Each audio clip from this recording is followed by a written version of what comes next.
Hello, we are very happy to have today a very special guest from the United States.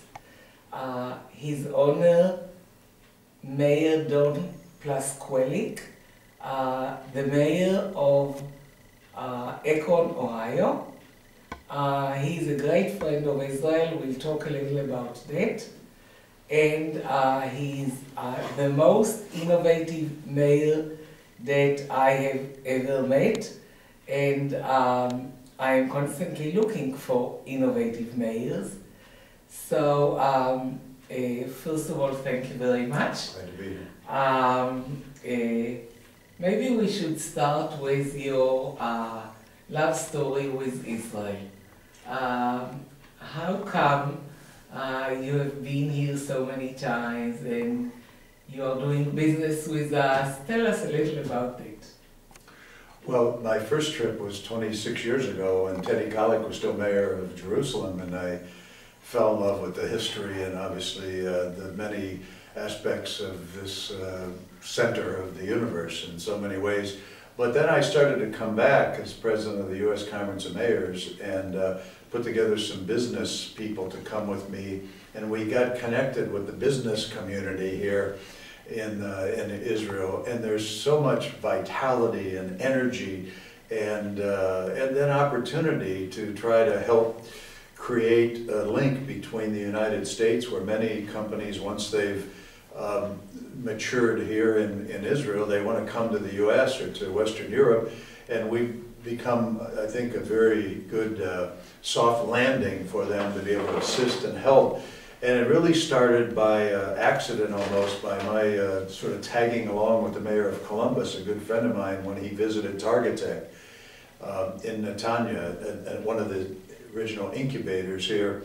And as he was listening to a company sell their machine to him, I'm listening to the owners of the Targetech incubator, and they were describing they were looking for investors, and a light bulb sort of went off in my head. I said, well, would you take a city investor?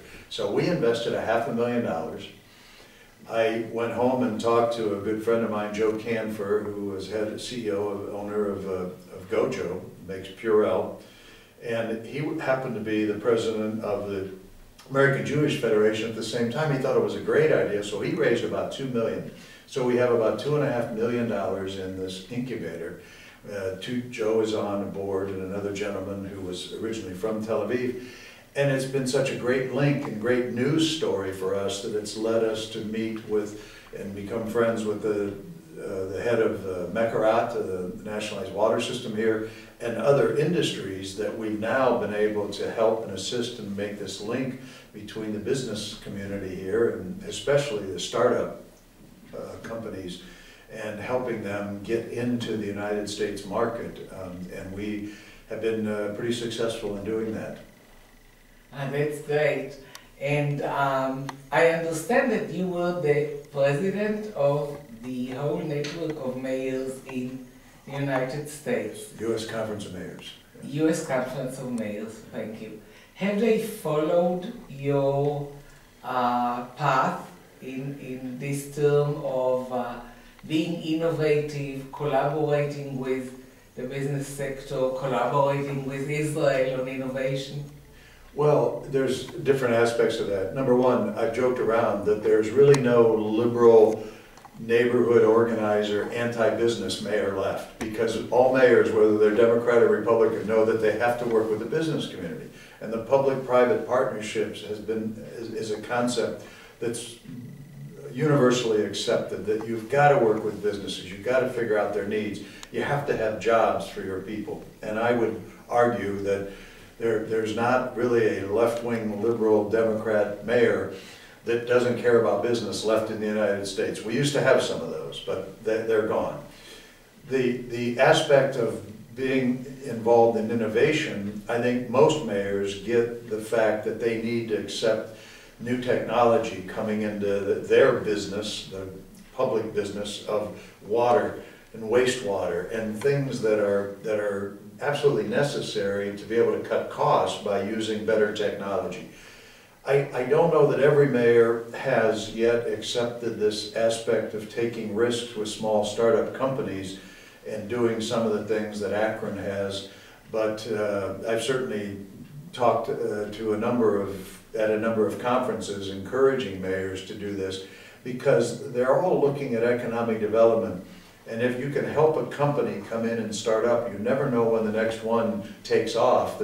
Our rubber companies started with one individual, physician from New York City, whose name was actually Benjamin Franklin Goodrich, and he started B.F. Goodrich, that we now know is a former rubber industry giant that made tires in the U.S. But he moved the company that started with bicycle tires and hose from New York City more than 100 years ago. But it was one person with just a couple of employees. And that's how we think of GE and these big companies, but they all started out small. So you have to keep encouraging startups and businesses, small and medium-sized, to flourish in your city. Most mayors understand that, and they've done something. Most cities now have incubators. Most of them have business assistance programs, as similar to what Akron's doing. The international aspect, which is another part of that, is something that not all of them are doing. The big ones usually do because they have companies that do international marketing, international trade, and so they've been involved. But I happen to think there's a place for medium-sized and maybe even small-sized cities to get involved in the international marketplace.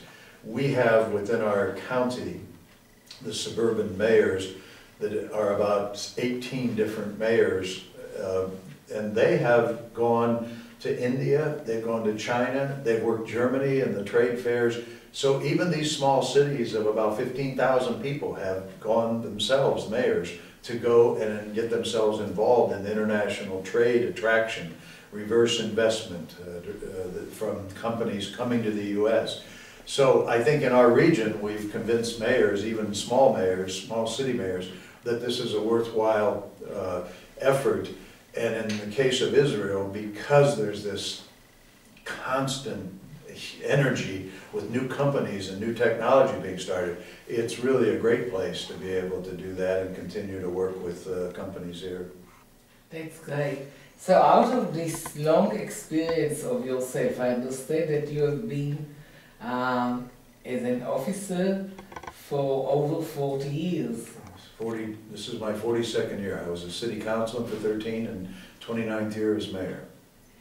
And you push innovation through collaboration with the business sector and internationally with Israel, which of course we are lucky to have somebody like you, a friend of ours. What would be your advice to Israeli business, SMEs, small, big, to the business world in Israel?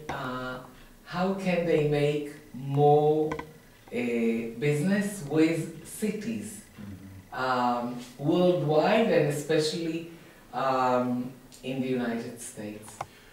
Well, one of the things that helped me along the way was the Conference of Mayors and Teddy Kollek, who started this international international mayors conference, and having mayors come here to see for themselves. I will tell you and tell the mayors that their mother, like my 88-year-old mother, will still be mad every time I come here, say, why are you going to Israel? You know, everywhere I go, why are you going to China? Why are you going to Germany? It's because the world has changed from her early life when she was young, that this is an international business marketplace, and the businesses interacting have done it for years, and mayors being able to carve out their part of this to be able to help businesses helps their communities. And I think the more mayors that Israeli companies and communities and government can help bring here, the better they will see the opportunities that are here.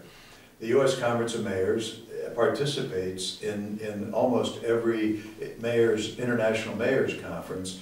I know there have been some more recently hosted primarily in Jerusalem. But I think those opportunities to invite mayors here as business groups.